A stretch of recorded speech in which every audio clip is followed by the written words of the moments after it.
Hello friends, in this video we will learn about a photon. So first of all, what is a photon? A photon is the quantum of light. It's the smallest possible particle of light. Photons are the smallest possible packets of light energy.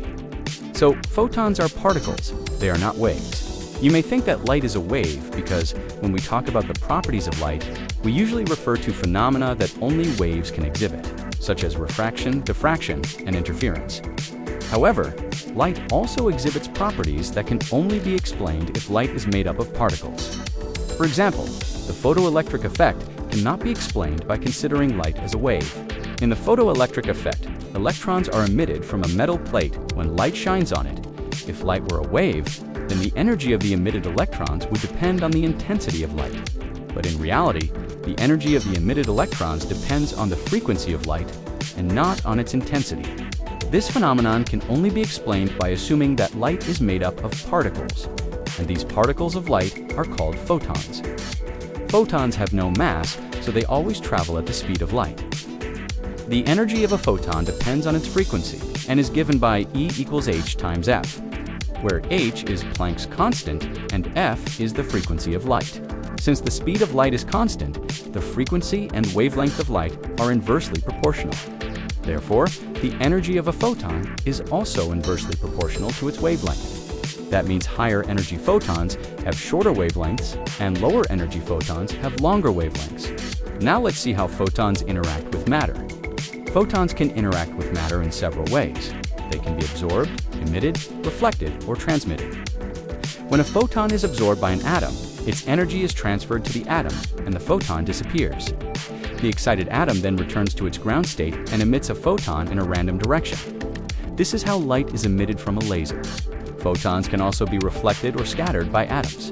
This is the basis for radar systems and LiDAR, which use reflected radio waves and laser light to measure distances. Finally, photons can pass through matter without being absorbed or scattered. This is called transmission. The ability of a material to transmit photons is called transparency. There are many interesting phenomena that involve photons, such as the photoelectric effect, Compton scattering, and pair production. We will discuss these phenomena in detail in later videos. Here, we will just mention briefly what happens in each of these phenomena. In the photoelectric effect, when a photon hits a metal surface, it can transfer its energy to an electron in the metal.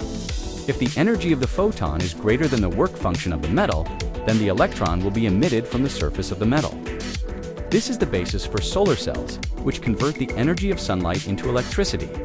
In Compton scattering, a photon collides with a free electron and then gets scattered. As a result, the electron recoils and the photon loses some of its energy, and hence its wavelength increases. This is the basis for X-ray and gamma-ray detectors, which use the Compton effect to measure the energy of photons. Pair production is a process in which a photon collides with an atom and creates an electron-positron pair. This process requires a minimum energy for the photon, which is equal to twice the rest mass energy of the electron. The rest mass energy of the electron is about 0.511 MeV. Photons play an important role in our daily lives. For example, they are used in solar cells, X-ray detectors, lasers, and medical imaging techniques, such as computed tomography and magnetic resonance imaging. Photons are also used in communication to encode information. For example, in optical fiber communication, information is encoded on photons and then transmitted through an optical fiber. So friends, this was a brief introduction to photons.